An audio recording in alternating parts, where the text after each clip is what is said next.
Okay, welcome everyone. I am really excited to welcome you to this session. It's a poetry and book reading with Faiaz Daulatsai and Purity Tumukwasibwe. And they are both writers and artists, and we have had the pleasure and privilege of working together with them both as part of our Refugee Speakers program. And they will today be sharing their own works. Faiaz Daulatsai is a journalist and author originally from Afghanistan. He has written a range of books, including the most recent one, Gosale, äventyr, and he will be reading a section from this book today. Then we also have Purity Tumukwasibwe. Purity is a musical poet, and she is also the director of Christian Media, which is an organization that works with BIPOC trans refugees in Sweden. And they have both been part of our Refugee Speakers program. I will speak up. They are part of our Refugee Speakers program, which is a program that connects speakers with refugee background with TEDx coaches with the aim of amplifying the stories of people with forced displacement lived experience. And with this, I will start by introducing Faiaz, and Faiaz will read a section from his latest book. Thank you. Thank you so much, Nani, and hi everybody. I'm so happy that you're here, and I'm happy to be here. The book is in Swedish, so I will be reading in Swedish.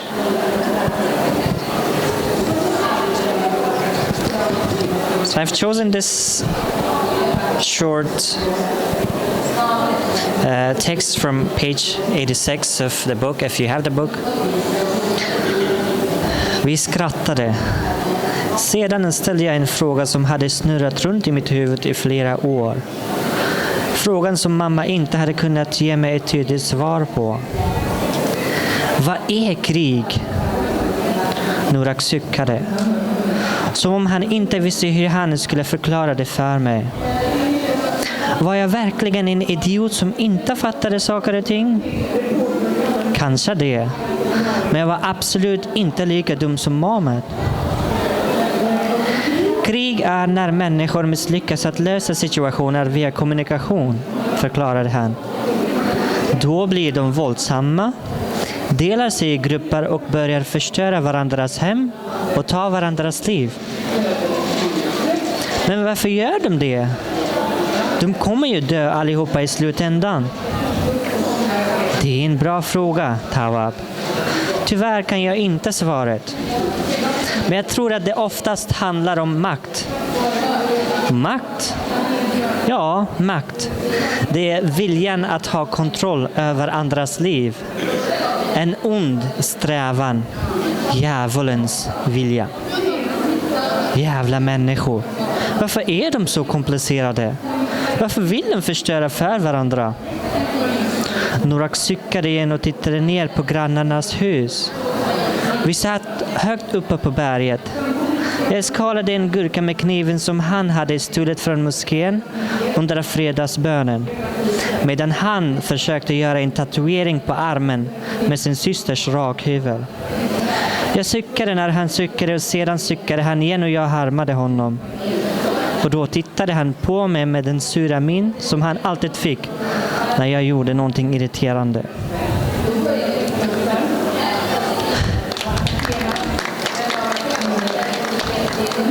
So this was about this main character called Tawab, who is so curious, and he doesn't know a lot of what a lot of words mean.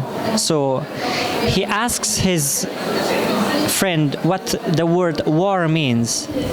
And his friend, who is a little bit philosophical, he explains what war means, saying that it is something people do when they don't succeed in getting along with each other through communication. And Tawab says, well, why do they do it? If they keep doing that, all of them are gonna die. And his friend doesn't know the answer. So it was basically that.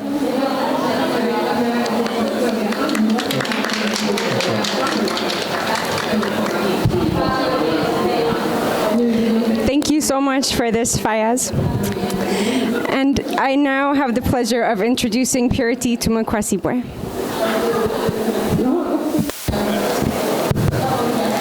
Can you hear me? Okay. Yes, so I am going to read a poem. I always do musical poetry, so sometimes I dance through the poem, but today I can't dance, but there is a video of me dancing through this poem on UNHCR YouTube, so you can go and watch it. In this poem, you're going to hear a few cursing words, but I hope you will understand why there are cursing words in the poem. And this is a personal story, so I'm not reading a poem about anybody else, but about myself. In a world so unkind, a black trans woman must thrive.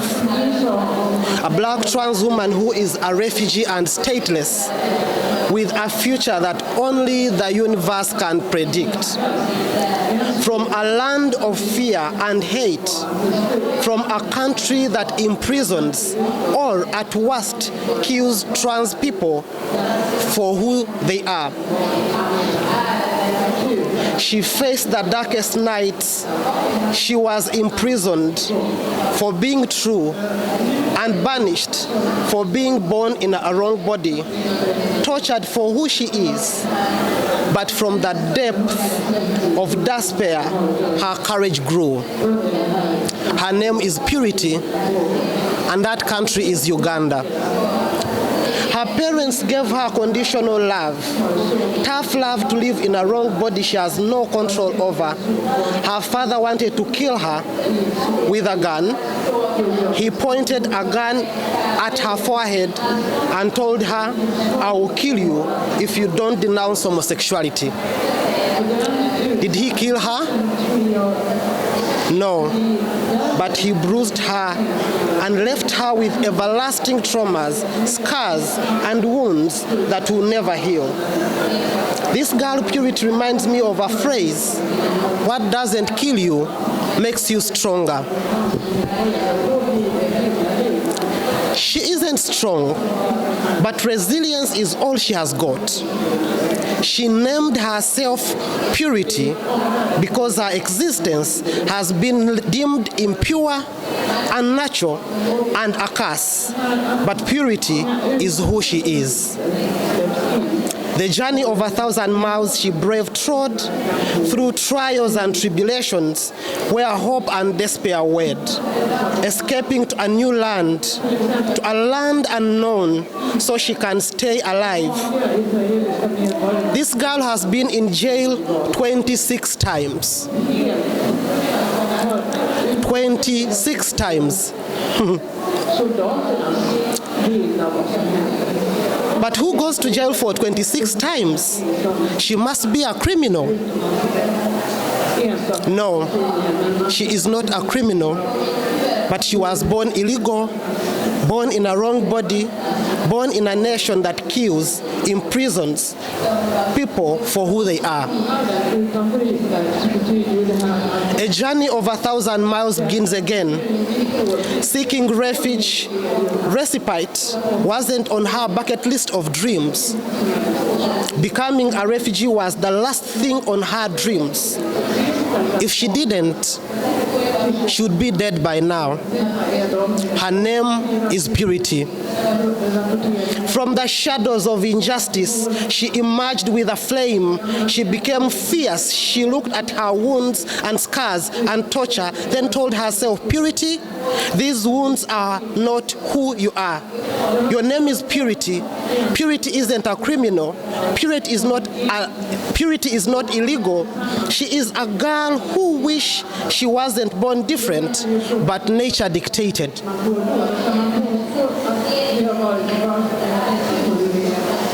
Remember the phrase, what doesn't kill you makes you stronger.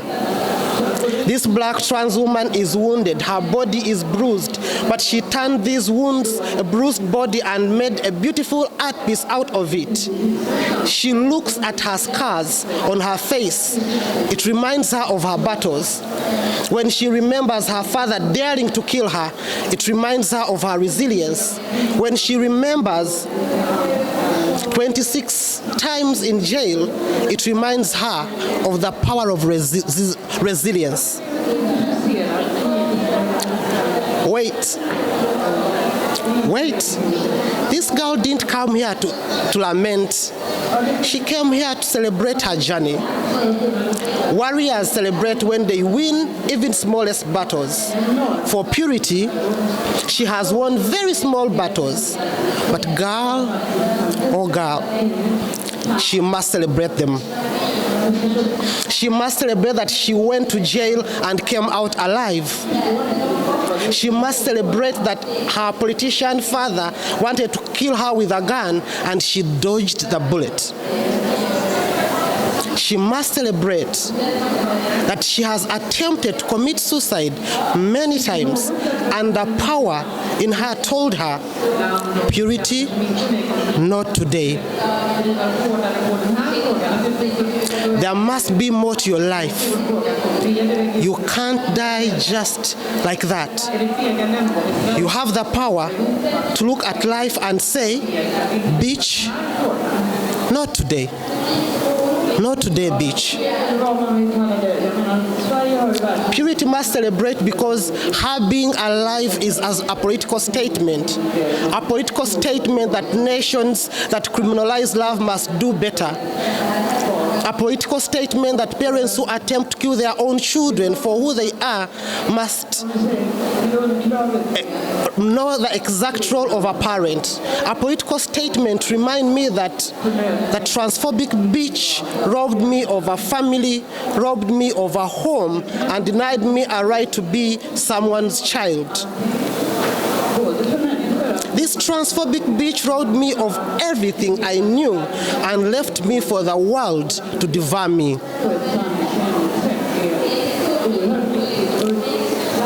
So, join her and we dance out the transphobic bitch. Join her and we dance to the healing Afrobeats of Rwanda, a traditional dance for warriors, because this black trans woman is a warrior. A traditional dance that Rwandan warriors dance to when they defeated their enemies at war. Celebrate her battles with her in a dance. It's not a normal dance.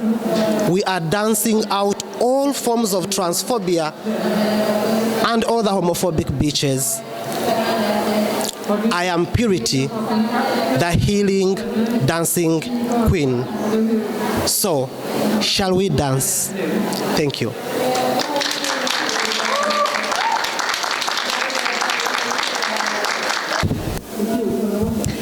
Thank you so much, Purity. And thank you so much to you both. I want to ask you, you are both writers. Why do you choose to write?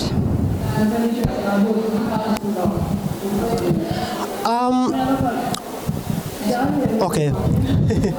For me, writing is healing, putting down everything that I have gone through. And every time I have feelings that I can't express or I am struggling with something, writing it down reminds me that I can go back to it and know exactly how I was feeling.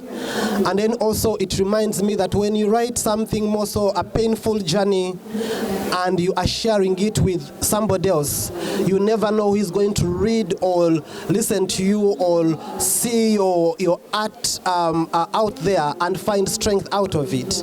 And it reminds me that for me as a black trans refugee, that the only energy that I get is from the stories and books and testimonies of the other trans refugees that have existed before me, and I borrow strength from them. So that's why I write and do the art I do.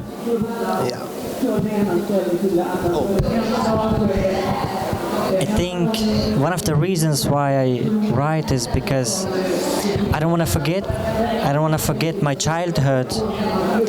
I don't want to forget the countries I have been in, the struggles, the memories. I want to store them. I want to store them in pieces of paper because I'm afraid of forgetting the pain and the hardships, because I can't imagine a day waking up and being free of them in a way. Because although it hurts to think about my childhood and the journey that I have had, at the same time, those things make me hold on to life and to see meaning and being. So I write them down so that one day, if I forget them, I can read back and remember. And it also gives me hope, and also the power to create life, even though if it's just fictional. It's something holy, and it's fun just knowing that you start writing this story and you don't know how it ends, but you have time to decide. You get inspiration from other people, real people, and the thought that I have something to go to if I don't have anything to do. It's a good feeling. Like every day when I wake up, if I don't have anything else, I know that I can write, and it gives me a feeling of meaning, and it's also a good discipline. I think those are why.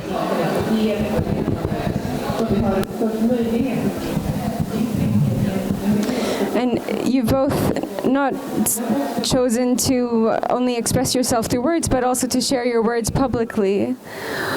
What do you hope when you reach audiences, whether it's today, whether it's through videos online, whether it's through your published books, what do you hope that the audience of your work, how do you hope that they react, or what do you hope that they take away from taking part of your work?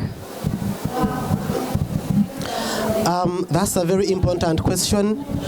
You know, for me and the community that I represent, we are a representation of a big community. Me being alive is a political statement, like I said in my poem, that if at all nobody is speaking up, our community will be erased. And every day I wake up, I think I said this yesterday, every day I wake up to so much of the anti-gender movements, so much of the anti-refugee movements, waking up to laws that seem like they want to make us really don't know exactly where to go to. Like, it's a scary world that makes us want to go and hibernate. But then if all of us hibernate, nobody will tell our story. So for me to wake up, and literally I get energy if I have the strength to go and record my poems, or to go and publicly speak about my community. It reminds me that there is a huge community that I'm representing who have no voice, no strength, no resilience that I have to be able to speak up. I can assure you that every time I'm speaking, I remember that I am not the one speaking. I'm speaking on behalf of a big community. There is a lot they go through that nobody else can resiliently share, and it's just a few of us who are resilient enough to represent them. So it's not like I am representing myself, it's representing everybody. Even the poem I just gave, you know, probably the famous word that I use in that poem is a beach. That's a common phrase in our community. You know, we are always angry about something like, oh my gosh, what did the beaches say about refugees? Like, oh wow. Oh, what did the beaches say about trans people? Oh wow. What did the other president say that trans people are? Like, oh, that is a beach. You know, it sounds like, oh my goodness, but then it's also a healing, you know? You also, it's like you're also fighting back. You know, they are fighting your existence, but they're also fighting back. So those words that we put together is a source of the energy. So for me to be able to even strongly and bravely speak it out in public, it's a huge representation. And the last one, when I recorded my poem, I got a lot of feedback from my trans community, and then they were all saying like, oh, bitch, you have really represented us. You see, it sounds a bit small, but that is really huge. It tells you of people who are angry and they have nothing much to say. So that's why we do what we do. Yeah. Oh.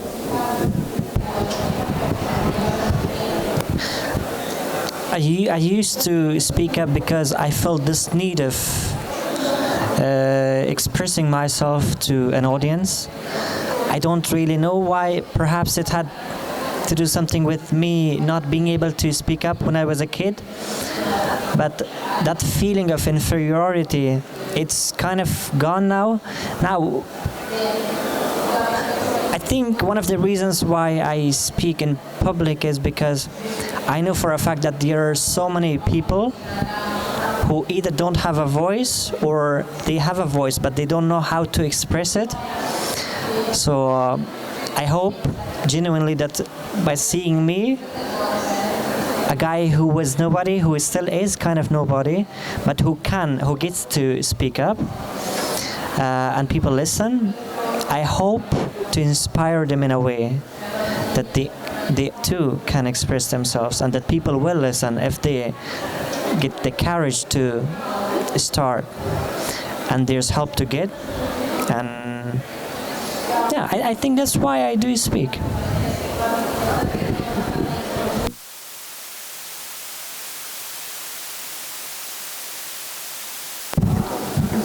And Purity, you mentioned that when you write, you think of yourself as representing and writing on behalf of a community. And I'm curious, Faiaz, is this something that resonates with you as well, or do you think about this differently? Nobody has given me the right to represent them, so I haven't spoken with anybody. I cannot say that I'm representing anybody in that, because I believe it's a very big responsibility to represent people, and in order to do that you really need to know their hearts, and unfortunately I don't know, so I wouldn't take that responsibility on my shoulders. But even though I don't feel like that, I know that people do feel like I represent them, even though I don't want it. Well, because it kind of comes natural, being a person with a refugee background and sitting in places and talking about my experiences and of being a refugee. Of course, it is kind of representing the whole of refugee community. So I think it is that way, whether I want it or not. So yeah, but I hope I'm not overdoing it. I just wanted to add on what you have said actually. You know, I have a friend who says that silence is also representing, but you have no idea that we are actually louder than you think, because like, for example, writing a book, somebody else is going to read it, and who you are. You know, in most cases when we say that we are representing a community, you don't see it until you are that community. I can tell you that I got quite inspired just watching his speech at Refugee Speakers program, and I was like, oh my goodness, this is quite inspiring, I kept going back to it, and you didn't tell me to, somebody else said that, and every time I look at you, because we have a lot in common to do with, our backgrounds and stuff like that, it's representation. So for me, it also reminds me that even showing up is representing. And that's what I always tell my community. Every time I look at this tent, it reminds me, because I've been in this tent before, in Kakuma camp actually. So if you look at this tent, just know that I have actually slept in it. And then it reminds me of when I look at people who are in that kind of tent and just seated, not having hope, and looking at each other, and just looking at each other gives them strength. So if you are strong enough amongst those who are on in that tent with no hope, with nothing, and then you are able to speak up, it is power. And that kind of power, sometimes I don't have it. Also, sometimes I feel like I wish I had another kind of life, not a life of being able to always explain myself. It sometimes suffocates me that I have to always show up, even when I shouldn't. But when you discover that you don't have so many choices, showing up is who we are. And then you remember a community that feels like they are not a part of anything to do with inspiration, and then you're like, okay, this is the reason why I should actually speak up. And then also find strength in the people that are actually just showing up or just sharing who they are, and you borrow strength. Like how he shares his story. He's a writer. I look up to all that energy as well. And you talk about the power to speak up and to share your story, but also how this can be difficult and daunting. What would you say to others in your community or beyond who do have a story that they would want to share publicly but don't know where to start? Rephrase that question. I didn't understand the question. What would you say to others, either in the own communities that you are part of, or others who do have a story that they want to share publicly, but they maybe haven't expressed themselves through writing or through poetry before? Where would they start? Well, that is, I can give an example of myself. Every time, I'm always recording myself actually. When I think about, for example, now I'm recording music with another trans person. It's songs of resistance.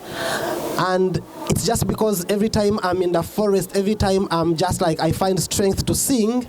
I'm singing out of anger. I'm also singing out of joy. I'm also singing out of power because it takes a lot of power to be even here. And then for me, that is already power. To be Purity takes a lot of energy. Now, to somebody who comes from our own community, in most cases, they feel they don't have so much to say. But there is power in our stories. There is power in who we are. And being able to just find strength to say, I want to speak up, you have already started the journey. And I would love to remind them also that it's always frightening to start having to explain yourself of the traumas and the tortures and the difficulties you've gone through. But it is also rewarding when you find the strength to share your story, and then somebody pats on your back and says, I am so proud of you. I hope you can find strength to thrive. Thank you for sharing your story. It has warmed my heart. You feel a sense of the fact that you are not all by yourself. You feel a sense of, oh my goodness, actually somebody sees me. Being seen is a very important element. I come from a community of trans refugees, BICOP trans refugees who don't even have an education, and their stories, in most cases, the self-esteem is not even there to even express it, But every time they are talking to me about their journeys, their stories, I wish somebody else can listen to it exactly that same way. So everybody, and then when you go back to, when you share or write down your journey, and every time you go back to it, there is joy that comes with the fact that you are going back to what you went through and seeing where you are going, and then it gives me energy to keep moving forward. Yeah. I think starting with oneself, because you know your story best, and you can be your best audience to begin with. Either whether by thinking loudly or recording yourself. And also after that, seeking a little audience. It could be friends or classmates or family members. So starting small, if you don't feel like starting big, and seeking feedback, but not too much, because if you ask for everybody's opinion, you will never find your own voice, and you will always try to please everyone else. So starting little, small, and always remembering why you want to do it, because it's different for different people, and some people just don't know why they do it, and it's all right to not know. Just know that everybody's story is unique, everybody's voice is unique and important, and that people will listen, even though you don't see it in the beginning, but the right kind of people will listen and value your voice.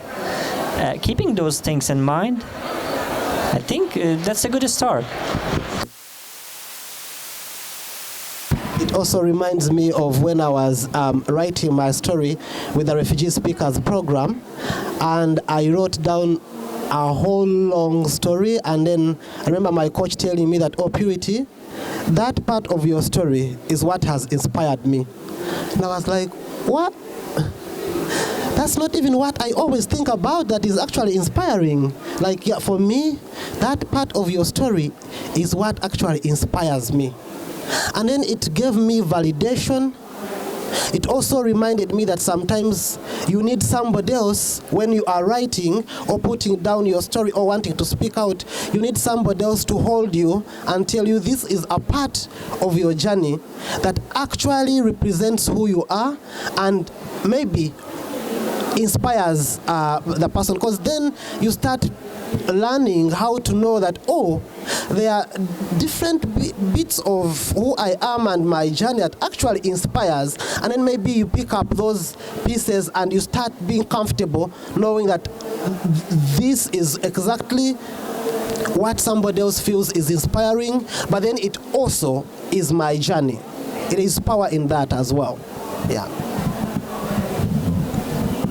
And you talk about when you're writing, both exploring your own journey, but also being attentive to what inspires others. And I just wonder what drives you in your writing. That is it what you want, the ideas or experiences that you want to explore, or is it the change you want to create coming from your story? You're right, I should start.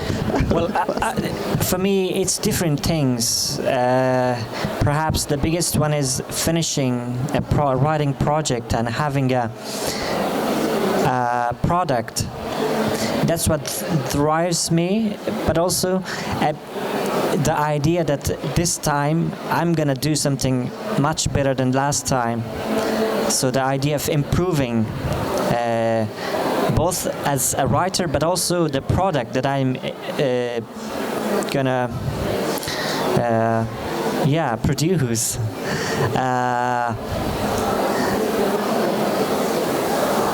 I think even though I don't admit it, I like to be known.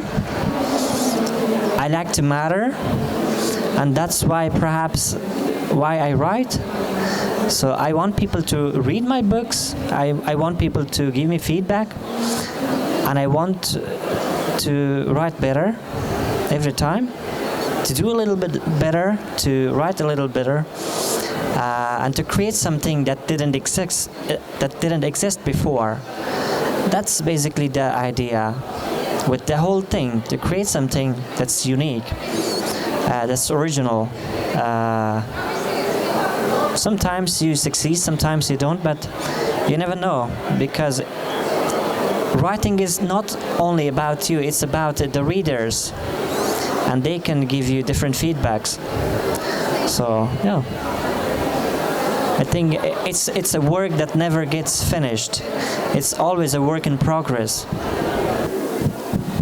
Yeah, for me, I love writing and putting in humor, because I think it's because I have shared my story enough, and every time people are crying, and then it becomes so it becomes tough for you to always watch an audience only crying, and then I always want to mix it with humor, you know. And then why I mix it with humor is like I also want people to see that there is so much more to this girl's life. Like, she has gone through all these other things, but then she actually also has time to smile. She finds the energy to also actually go out there and dance. She finds strength to find the world actually beautiful. It's not only their journeys and our journeys, our difficulties, but then there is so much more that comes with us.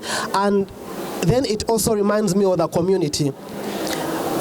I represent, I'm a director of a BIPOC trans organization, our Creation Media, and then every time we meet, we share our pain, definitely, but then sometimes we are going home when I am laughing on top of my voice.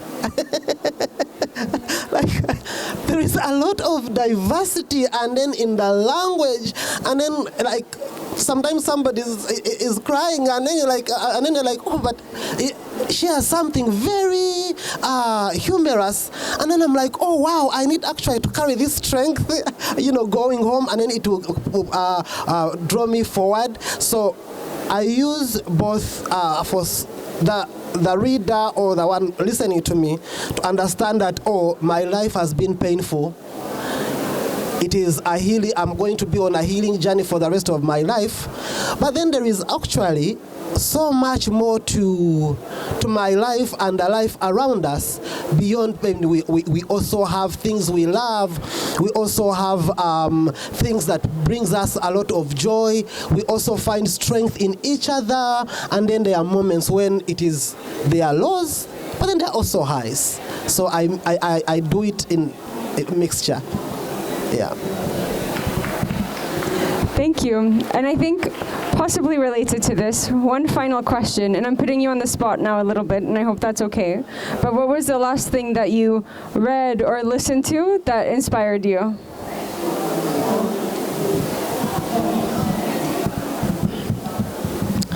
Oh wow, you actually put us on spot, of course. Yeah, but I'm glad you have said that when I'm actually reading a very brilliant book.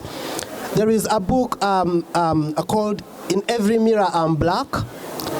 I'm forgetting her name. Oh my gosh. But it's okay. I can't remember. Yeah, but I'm reading that book, In Every Mirror I Am Black. And wow. Everything she writes in the book and literally resonates with me. Like, even the title itself was fascinating, that in every mirror I'm black. And then when I went through it, and then I discovered, you know, it's a mirror of being on the train, and then you discover that, oh, you're the only black person in there and nobody wants to sit with you. That's a mirror. You are in a place like this, and then you discover that you're the most different person and everybody is looking at you differently. That's a mirror. And then everywhere you turn, it's like life in general for you is like a mirror, and I relate to it because me, I say like in every mirror I am trans, because like everywhere I turn it's like somebody will have to, I have to always explain myself, you know, I have to always explain myself. So that's the most inspiring book that I'm reading now. Yeah, on the spot. For me, it was this book that I read, and I found it in the basement of the place where I live. There's this little library somebody has built, and people who don't want the books, they put it there. And it's called Jenny, Jonas Gardell. And I recently learned that she has known him for 10 years. And the book is about this girl who is the victim of a group sexual assault. And the details in the book is very vivid and very kind of alive, and it gives you chills. And it was through this book that I got interested in this author himself too. So that was it. Thank you so much, Faiaz and Purity, for sharing your book, sharing your poem, and for this conversation today. It's been a privilege. Thank you.